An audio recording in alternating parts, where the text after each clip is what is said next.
Jätkates doktor Simensi dieedieelistega, soovin tähelepanu pöörata toiduvalikule.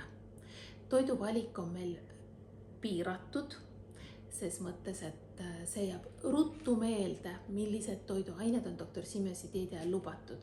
Ometi on lihavalik, köögiviljavalik ja puuviljavalik võrdlemisi lai. Doktor Simensi dieedi ajal on retseptide kokkupanemine päris lihtne, sellepärast et meie suurepärases sõprade grupis Facebookis, mis on siis doktor Simensi dieedisõprade grupp, on meeletult palju retsepte meie oma klientide poolt sinna jagatud. Ka meie oleme vaeva näinud ja ka sinna retsepte jaganud. Nii et neid on sealt väga lihtne leida. Me õpetame, millise otsingusõna kasutada ja saame kenasti leida need retseptid meie tugigrupist üles.